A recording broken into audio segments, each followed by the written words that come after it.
नमस्कार दोस्तों, हम आपको सुनाते हैं 16 सोमवार की व्रत कथा।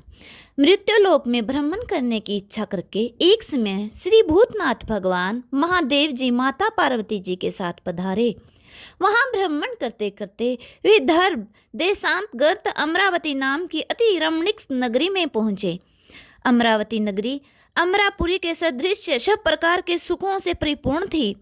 उसमें वहां के महाराज का बनाया हुआ अति रमणीक शिवजी का मंदिर था। उसमें भगवान शंकर भगवती पार्वती के साथ निवास करने लगे। एक समय माता पार्वती ने प्राणपति को प्रसन्न देख के मनोविनोद करने की इच्छा से बोली, हे महाराज, आज तो हम तुम दोनों चौसठ खेलेंगे। शिवजी ने प्राण प्रिय की बात को मान लिया और चौसठ खेलने लगे। उस समय इस स्थान पर मंदिर का पुजारी ब्राह्मण मंदिर में पूजा करने आया था। माता जी ने ब्राह्मण से प्रश्न किया कि पुजारी जी बताओ, इस बाजी में दोनों में से किसकी जीत होगी। ब्राह्मण बिना विचारे ही शीघ्र बोल उठा कि महादेव जी की जीत होगी। थोड़ी देर में बाजी समाप्त हो गई और पार्वती जी की विजय हुई।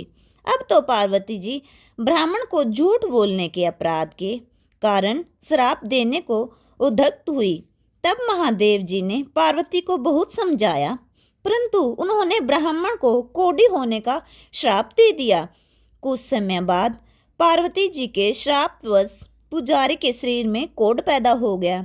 इस कारण पुजारी अनेक प्रकार से दुखी रहने लगा। इस तरह के कष्ट भोगते हुए जब बहुत दिनों हो गए तो देवलोक की अप्सराएं शिवजी की पूजा करने उसी मंदिर में पधारी और पुजारी के कोढ़ के कष्ट को देख बड़े दया भाव से उससे रोगी होने का कारण पूछने लगी। पुजारी ने निसंकोच सब बातें उनसे कह दी। वे अप्सराएं बोली, हे पुजारी, अब तुम अधिक दुखी मत हो। भगवान शिवजी तुम्हारे कष्ट को दूर कर देंगे।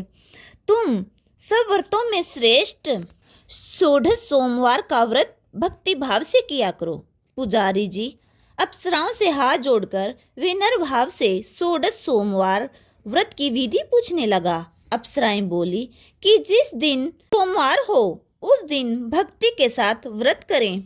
स्वच्छ वस्त्र पहने, आधा शेर गेहूं का आटा ले, उसके 3 अंगा बनावे और घी, गुड़, दीप, नैवेद्य, मूंगफल, बेलपत्र, जनेऊ, जोड़ा, चंदन, अक्षत, पुष्प आदि के द्वारा प्रदोष काल में भगवान शंकर का विधि से पूजन करें। तत्पश्चात अंगों में से एक शिवजी को अर्पण करें, बाकी 2 को शिवजी की प्रसाद समझकर उपस्थित जनों में बांट दें और आप भी प्रसाद पावें। इस विधि से 16 सोमवार व्रत करें। तत्पश्चात 17वें सोमवार के दिन पाव शेर पवित्र गेहूं के आटे की बाटी बनावें। तदनुसार घी और गुड़ मिलाकर चूरमा बनावें और शिवजी का भोग लगाकर उपस्थित भक्तों में बांटें। पीछे आप सब परिवार प्रसाद ले लो तो भगवान शिवजी की कृपा से उसके मनोरथ पूर्ण हो जाते हैं। ऐसा कहकर अप्सराएं स्वर्ग को चली गई। ब्राह्मण ने यथाविधि 16 सोमवार व्रत किया तथा भगवान शिवजी की कृपा से रोग मुक्त होकर आनंद में रहने लगा। कुछ दिन बाद जब फिर शिवजी और पार्वती जी उस मंदिर में पधारे, तब ब्राह्मण को निरोग देख पार्वती जी ने ब्राह्मण से रोग मुक्त होने का कारण पूछा तो ब्राह्मण ने 16 सोमवार की कथा कह सुनाई। तब तो पार्वती जी अति प्रसन्न होकर ब्राह्मण से व्रत की विधि पूछ कर व्रत करने को तैयार हुई। व्रत करने के बाद उनकी मनोकामनाएं पूर्ण हुई तथा उनके रूठे पुत्र स्वामी कार्तिकेय स्वयं माता की आज्ञाकारी हुए, परंतु कार्तिक जी को अपने यह विचार परिवर्तन का रहस्य जानने की इच्छा हुई और माता से बोले, हे माता जी, आपने ऐसा कौन सा उपाय किया जिससे मेरा मन आपकी ओर आकर्षित हुआ। तब पार्वती जी ने वही 16 सोमवार व्रत कथा उनको सुनाई। स्वामी कार्तिकेय जी बोले कि इस व्रत को मैं भी करूँगा, क्योंकि मेरा प्रिय मित्र ब्राह्मण बहुत दुख दिल से प्रदेश गया है। हमें उससे मिलने की बहुत इच्छा है। कार्तिकेय जी ने भी इस व्रत को किया और उनका प्रिय मित्र मिल गया। मित्र ने इस आकस्मिक मिलन का भेद कार्तिकेय जी से पूछा तो वे बोले, हे मित्र, हमने तुम्हारे मिलने की इच्छा करके 16 सोमवार का व्रत किया था। अब तो ब्राह्मण मित्र को भी अपने विवाह की बड़ी इच्छा हुई। कार्तिकेय जी से व्रत की विधि पूछी और यथाविधि व्रत किया। व्रत के प्रभाव से जब वह किसी कार्यवश विदेश गया तो वहां के राजा की लड़की का स्वयंवर था। राजा ने प्रण किया था कि जिस राजकुमार के गले में सब प्रकार श्रृंगारित हाथीनी माला डालेगी, मैं उसी के साथ अपनी प्यारी पुत्री का विवाह कर दूंगा। शिवजी की कृपा से ब्राह्मण भी स्वयंवर देखने की इच्छा से राजसभा में एक ओर बैठ गया। नियत समय पर हथिनी आई और उसने जयमाला उस ब्राह्मण के गले में डाल दी। राजा की प्रतिज्ञा के अनुसार बड़ी धूमधाम से कन्या का विवाह उस ब्राह्मण के साथ कर दिया गया। ब्राह्मण को बहुत सा धन और सम्मान देकर संतुष्ट किया। ब्राह्मण सुंदर कन्या पाकर सुख से जीवन व्यतीत करने लगा। एक दिन राजकन्या ने अपने पति से प्रश्न किया, हे प्राणनाथ, आपने ऐसा कौन सा भारी पुण्य किया जिसके प्रभाव से हाथिनी ने सब राजकुमारों को छोड़कर आपको वरण किया? ब्राह्मण बोला, हे प्राण प्रिय, मैंने अपने मित्र कार्तिकेय जी के कथानुसार 16 सोमवार का व्रत किया था, जिसके प्रभाव से मुझे तुम जैसी स्वरूपवान पत्नी की प्राप्ति हुई। व्रत की महिमा को सुनकर राजकन्या को बड़ा आश्चर्य हुआ और वह भी पुत्र की कामना करके व्रत करने लगी। शिवजी की दया से उसके गर्भ से एक अति सुंदर, सुशील, धर्मात्मा और विद्वान पुत्र उत्पन्न हुआ। माता पिता दोनों उस देव पुत्र को पाकर अति प्रसन्न हुए और उसका लालन पालन भली प्रकार से करने लगे। जब पुत्र समझदार हुआ तो एक दिन उसने अपनी माता से प्रश्न किया कि हे माँ, तुमने कौन सा व्रत एवं तप किया जो मेरे जैसा पुत्र तुम्हारे गर्भ से उत्पन्न हुआ? माता ने पुत्र का प्रबल मनोरथ जानकर उसे किए हुए 16 सोमवार व्रत को विधि सहित पुत्र को बताया।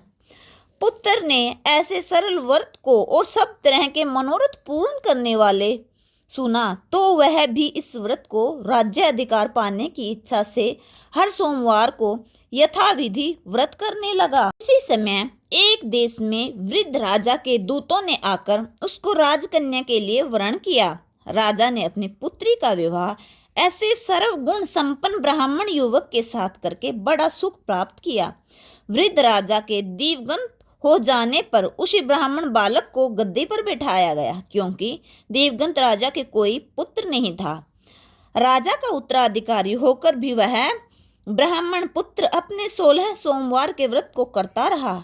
जब 17वां व्रत आया तो विप्रपुत्र ने अपनी प्रियतमा से सब पूजन सामग्री लेकर शिवजी पूजा के लिए शिवालय में चलने को कहा, परंतु प्रियतमा ने उसकी आज्ञा की परवाह न की। दास दासियों द्वारा सब सामग्रियां शिवालय भिजवा दी और आप नहीं गई। जब राजा ने शिव जी का पूजन समाप्त किया तब एक आकाशवाणी राजा के प्रति हुई। राजा ने सुना कि हे राजा, अपने इस रानी को राजमहल से निकाल दे, नहीं तो तेरा सर्वनाश कर देगी।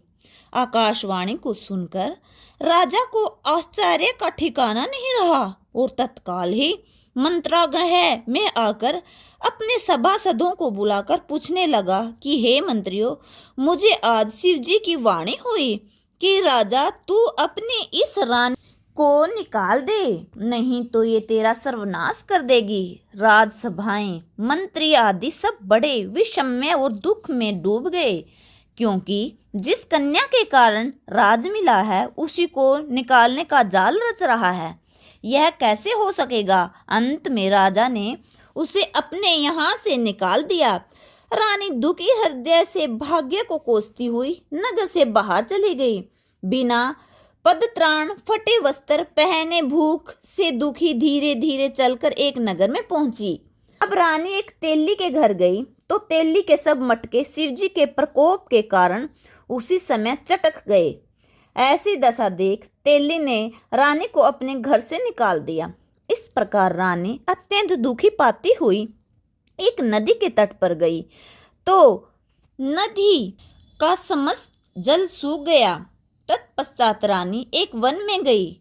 वहां जाकर सरोवर में सीढ़ी से उतरकर पानी पीने को गई। उसके हाथ का जल में स्पर्श होते ही सरोवर का नील कमल के समान जल असंख्य कीड़ामय गंदा हो गया। रानी ने भाग्य पर दोष रोपण करते हुए उस जल को पी करके पेड़ का शीतल छाया में विश्राम करना चाहा। वह रानी जिस पेड़ के नीचे जाती उस पेड़ के पत्ते तत्काल ही गिर जाते। वन और सरोवर जल की ऐसी दशा देखकर गऊ चराते ग्वाले ने अपने गोसाई जी से, जो उस जंगल में स्थिर मंदिर के में पुजारी थे, यह बात बताई। गोसाई जी के आदेशानुसार ग्वाले रानी को पकड़कर गोसाई के पास ले गए। रानी की मुख कांति और शरीर शोभा देख गोसाई जान गए कि यह अवश्य ही कोई विधि की गति की मारी कुलीन स्त्री है। ऐसी सोचकर पुजारी जी ने रानी से कहा कि हे पुत्री, मैं तुमको अपनी पुत्री के समान रखूंगा। तुम मेरे आश्रम में ही रहो। मैं तुमको किसी प्रकार का कष्ट नहीं दूंगा। ऐसे वचन सुनकर रानी को धीरज हुआ और आश्रम में रहने लगी। परंतु आश्रम में रानी जो भोजन बनाती उसमें कीड़े पड़ जाते, जल भर के लाती उसमें कीड़े पड़ जाते। अब तो गोसाई जी भी दुखी हुए और रानी से बोले कि हे बेटी, तुम्हारे ऊपर कौन से देवता का कोप है जिससे तुम्हारी ऐसी दशा हुई। पुजारी की बात सुन रानी ने शिवजी महाराज के पूजन का बहिष्कार करने की कथा सुनाई। तो पुजारी शिवजी महाराज की अनेक प्रकार से स्तुति करते हुए रानी से बोले कि हे देवी, तुम सब मनोरथ के पूर्ण करने वाले 16 सोमवार व्रत को करो। उसके प्रभाव से अपने कष्ट से मुक्त हो सकोगी। गोसाई की बात सुनकर रानी ने 16 सोमवार व्रत को विधिवत संपन्न किया और 17वें सोमवार को पूजन के प्रभाव से राजा के हृदय में विचार उत्पन्न हुआ कि रानी को गए बहुत समय व्यतीत हो गया, न जाने वह कहाँ कहाँ भटकती होगी। ढूंढना चाहिए। यह सोचकर रानी को तलाश करने के लिए चारों दिशाओं में दूत भेजे। वे दूत रानी को देखते हुए पुजारी के आश्रम पहुंचे। वहां रानी को पाकर पुजारी से रानी को मांगने लगे, परंतु पुजारी ने उनको मना कर दिया। तो दूत चुपचाप लौटे और आकर महाराज के सम्मुख रानी का पता बतलाया। रानी का पता पाकर राजा स्वयं पुजारी के आश्रम में गया और पुजारी से प्रार्थना करने लगे कि महाराज, जो देवी जी आपके आश्रम में रहती है वह मेरी पत्नी है। शिवजी के कोप से मैंने उसे त्याग दिया था। अब इस पर शिवजी का प्रकोप शांत हो गया है, इसलिए मैं इन्हें लेने आया हूँ। आप इनको मेरे साथ जाने की आज्ञा दे दीजिए। गोसाई जी ने राजा के वचन को सत्य समझकर रानी को राजा के साथ जाने की आज्ञा दे दी। गोसाई की आज्ञा पाकर रानी प्रसन्न होकर राजा के साथ महल में आई। नगर में अनेक प्रकार के भदावे बजने लगे। नगर निवासियों ने नगर के दरवाजे तथा नगर के तोरण बंधनवारों से विविध विधियों से सजाया। घर घर में मंगल गान होने लगे।